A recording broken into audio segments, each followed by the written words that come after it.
Welcome to steno series 80 शब्द प्रति minute की श्रृंखला में आपका स्वागत है। डिटेशन पाने के लिए चैनल को सब्सक्राइब करिए। डिटेशन अच्छी लगे तो उसे लाइक करिए और अपने दोस्तों के साथ भी इसे ज़रूर शेयर करिए। डिटेशन स्टार्ट होगी 5 सेकेंड बाद।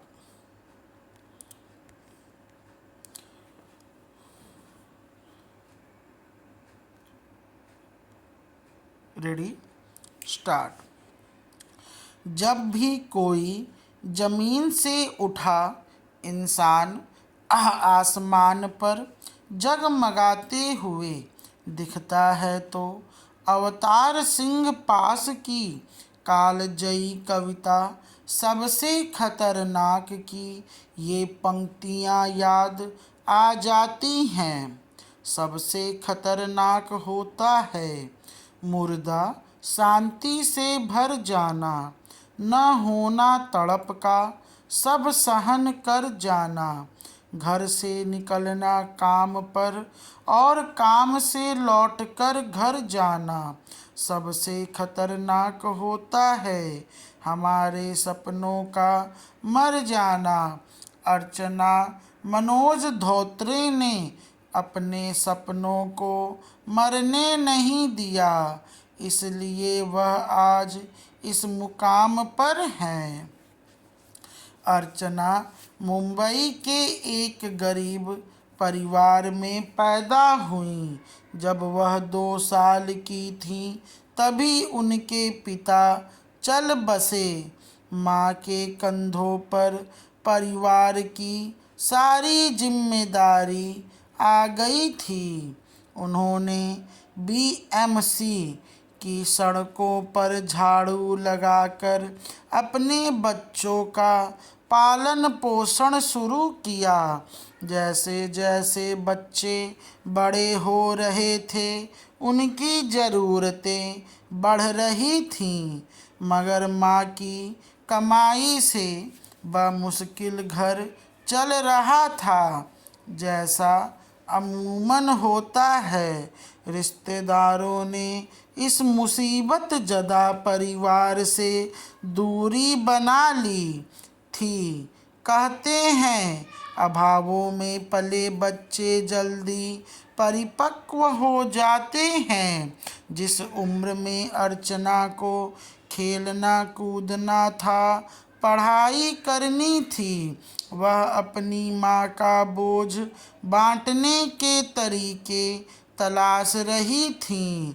स्कूल की छुट्टियों के दिन वह घर घर जाकर बच्चों को पोलियो ड्रॉप पिलाने में मदद करती तो कभी करीबी ब्यूटी पार्लर में काम करती ताकि कुछ रुपये मिल जाएं।